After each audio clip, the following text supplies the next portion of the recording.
حضرت والا نے زندہ کیا، اور حضرت والا نے سب سے پہلے کراچی میں لفظ خانقاہ استعمال کیا، اس سے پہلے کسی استعمال نہیں کیا. وہ کرتے تھے لیکن اور نام رکھتے تھے لوگوں کی پریشر کی وجہ سے، دار فلاں یا فلاں یہ وہ، لیکن لفظ خانقاہ نہیں لگاتے تھے. حضرت نے لفظ خانقاہ لگائی تو ایک شور اٹھا علماء میں، یہ کوئی بدعتی تو نہیں، یہ کوئی بدعتی تو نہیں. لیکن اللہ تعالیٰ نے چونکہ اللہ سے عجیب تعلق تھا، عجیب. میں نے تجربہ کیا ہے، میں 32 سال حضرت کے ساتھ رہا ہوں. حضرت کے سامنے مخلوق ہوتی ہی نہیں تھی کہ کوئی ہے، کوئی تاثر نہیں ہوتا تھا، کوئی مخلوق ہے. جنرل ضیاء الحق کا بیٹا مجھے ایک دفعہ ملنے ہیں باول نگر میں، اعجاز الحق صاحب، حضرت ہی نے ان کو میرا تعارف کرایا تھا. ابھی ہمارا ایک غلام ماں بیٹھا ہے باول نگر میں، کبھی آپ ملے ہو؟ کہتے جی میں جاتا تو ہوں باول نگر میں، ہم نہیں پھر ملنے کے اسپیشل آئے. تو انہوں نے مجھے بتایا کہ میں بڑے بڑے بزرگوں سے ملتا ہوں، والد صاحب کی وجہ سے بڑا میرا اکرام کرتے ہیں، کیونکہ ان کے والد کا ایک بہت بڑا نام ہے اسلامی دنیا میں، جو ان کی جو خدمات ہیں. تو کسی نے مجھے داڑھی کے لیے نہیں کہا، اور حضرت نے ملتے ہی کہا کہ بھائی داڑھی رکھ لو، ایسا نہ کرو، داڑھی رکھ لو، ایسا نہ کرو. کہا میں حیران ہو گیا حضرت کی اس بات سے کہ حضرت نے بالکل رعایت نہیں کی اور بات کر دی. مجھے انہوں نے بتایا کوئی تاثر نہیں لیتے تھے حضرت بالکل کہ مخلوق کیا ہے.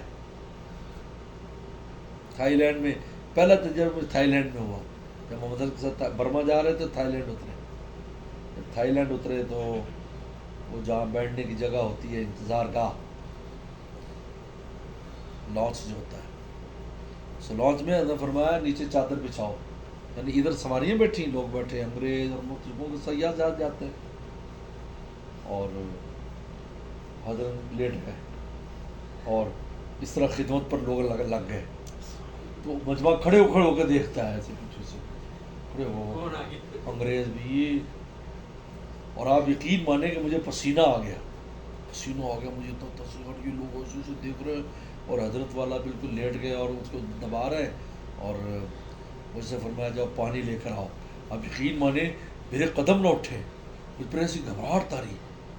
تو میں پھر گیا، خیر وہ دور تھا دیر جگہ، وہاں سے میں گلاس میں ٹھنڈا پانی حضرت کے لیے اسٹیل کے گلاس میں پانی لے کر آیا، تو ہم نے بیٹھ کر پانی پیا. اس کے بعد جب اگلا جو، چونکہ پہلے یہاں سے تھائی ایئر لے گئی، پھر تھائی ایئر نے میں برما لے جانا تھا، تو انہوں نے اناؤنس کیا، حضرت کا نام اناؤنس کیا، حکیم محمد اختر اور پھر میر صاحب اور وہ 3-4، یہ اصل میں فرسٹ کلاس کی سواریاں تھیں ان کا نام. تو پھر انہوں نے وہ آیا اور اس نے آ کر انگریزی میں بات کی، حبیب اللہ صاحب وغیرہ اور نثار صاحب مقرر تھے بات چیت کے لیے. تو انہوں نے کہا کہ بھئی آپ کی جو سواریاں نا جتنی بھی، چاہے اکانومی والی بھی ہیں، تو یہ سب پہلے جائیں گی، آپ پہلے بیٹھ جائیں گے جہاز میں، تو پھر ہم دوسروں کی اجازت دیں گے، تو پہلے آپ جائیں. اب جناب حضرت شان کے ساتھ جا رہے ہیں، اب سب پھر حیران، یار ادھر تو نیچے پڑے ہوئے تھے اور ادھر جناب. تو حضرت نے اٹھتے ہوئے کیا بات کی، جب حضرت اٹھے نا، اللہ اکبر، اٹھ کر ایسے کھڑے ہو جاتے. حضرت کو بڑی عجیب شان تھی، کھڑے ہو کر ایسے فرمایا ان کو میں نے سبق دیا ہے اس قوم کو کہ یہ اپنے بوڑھوں کو اولڈ ہاؤس میں ڈالتے ہیں، اسلام میں بوڑھے کے ساتھ ساتھ آدمی خدمت کرتے ہیں، یہ فرمایا ہے. اور اس دن یعنی میں نے بہت قریب سے واقعہ دیکھا اور مجھ پر خود ایک خاص گھبراہٹ تھی. تو میں نے دیکھا کہ بھی ان لوگوں کے سامنے مخلوق ہے ہی نہیں، خالہ کے کیا ہے، کوئی حیثیت ہی نہیں ہے ان کی، کوئی حیثیت نہیں. اور اصل تو مخلوق کی وجہ سے ہم مارے جاتے ہیں، ہم لوگوں کو ان سے متاثر ہونے کے بعد اللہ کو، رسول اللہ کے راستے کو چھوڑ بیٹھتے ہیں. کہتے یار وہ یار یہ کیا کہتے ہو یہ. اگر حضور صلی اللہ علیہ وسلم اس بات کی پرواہ کرتے، تو جب حضور صلی اللہ علیہ وسلم کو پیشکش کی تھی کہ ہم آپ کو سردار بنا دیتے ہیں، مکہ والوں نے کہا کوئی بیوی چاہیے تو خوبصورت سے خوبصورت لے آتے، نہیں تو آپ کو جو نا وہ اپنا جو نا پیسہ چاہیے پیسہ دے دیتے ہیں. فرمایا ایک ہاتھ پہ سورج ایک پہ چاند رکھ دو تب بھی میں اس سے باز آنے والا نہیں، نہ تمہاری بتوں کی مذمت چھوڑوں گا، نہ اللہ کی توحید چھوڑوں گا.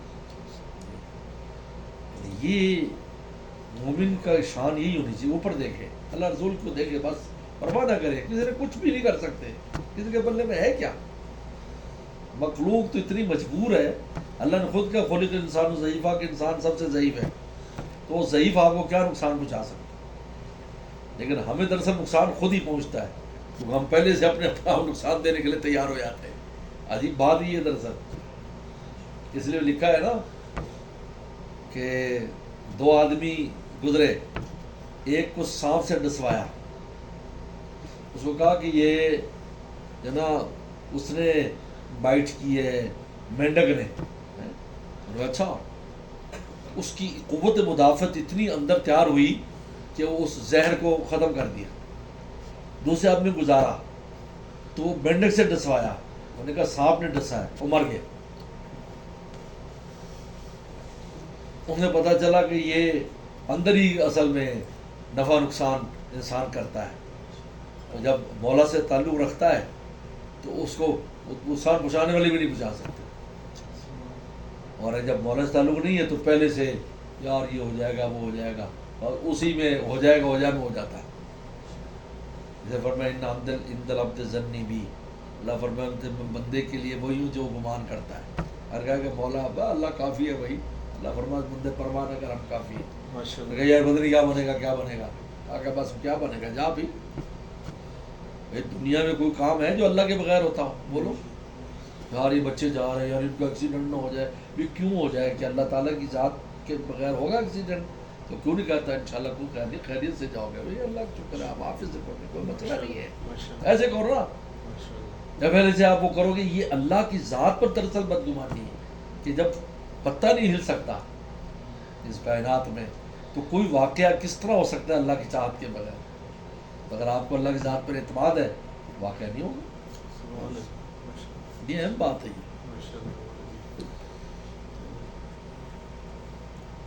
کیا قرآن کھانا کھا کے جائے؟